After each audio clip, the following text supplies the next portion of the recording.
Thank you for tuning into the Bully Pew podcast, brought to you by Protestia.com and our wonderful insider supporters.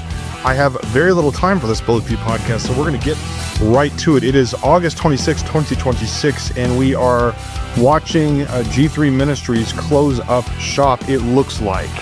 Again, we don't know.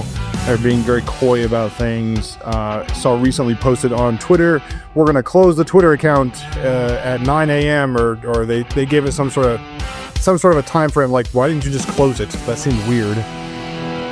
But a much more interesting development, I think, in the saga, and it quite frankly, I mean, I just have to be honest. It feels at this point, the more that I learn about this, setting aside for a moment the actual church involved and the harm to real Christians, and obviously that's the primary concern as far as I'm concerned.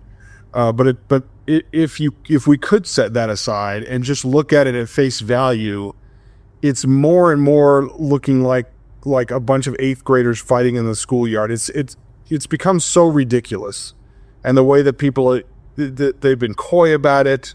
Yesterday, G3 put out a statement, a letter of apology from the Praisemo Baptist Church elders that stepped down and spun the whole thing, mischaracterized it entirely, didn't admit to the vast majority of what they actually did, but actually admitted to something that they really didn't do. Logically, they said something like, well, we shouldn't have interfered in a church discipline process at another church. Like, there was no church discipline process until you all acted.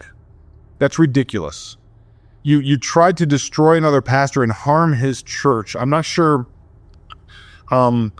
what more millstone-worthy actions could be taken by ordained pastors of a church. It's at that level, and then again to turn around and lie about it and deceive. And now I think we have probably the final nail in the coffin, and we're going to be. As soon as I can, I think this podcast may be published after this is put out, so I can't tell you exactly how it's going to be worded or how it's going to be presented, but I can describe to you the concern. So for those of you that have actually gone through the article, the original article from last week, and have been following this and trying to understand the issue, you know that a big part of the accusation made against Tom Buck, and in fact, it was the reason that they had to send the material. Now, not the reason they had to do it anonymously. That's been, I think, very clear that was in their self-interest. But supposedly, the admission letter that they wrote, they basically characterized it as we were handling a legitimate issue. We just didn't handle it the right way. We were like in other words, Tom is still guilty of this. We believe. We think that he is a plagiarist and an extraordinary danger to Christianity, and a hypocrite because he teaches expository workshops to prepare his sermons this way, where we could sweep through all of his sermons versus these commentaries and find commonalities and passages that were used and whatnot. This is a great threat to Christendom, and so it was a legit issue we were handling. We just didn't handle it the right way. We should have done things differently, and that's our fault. This is how they've characterized this.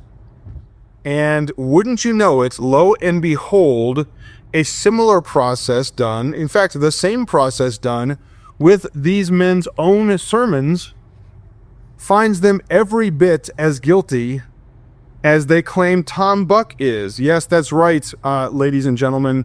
Again, you'll probably have seen this potentially online before you hear me talk about it on the Bully Pew podcast, but doing a similar process versus the sermons of Scott Aniol, Matt Sykes, Dylan Joyner, reveals the exact same thing done in their sermons that they accuse Tom Buck of. So Tom Buck is a serial plagiarist, a threat to Christendom, but they themselves can do the exact same thing with the exact same commentary. And it's not a problem at all, apparently. So their main motivation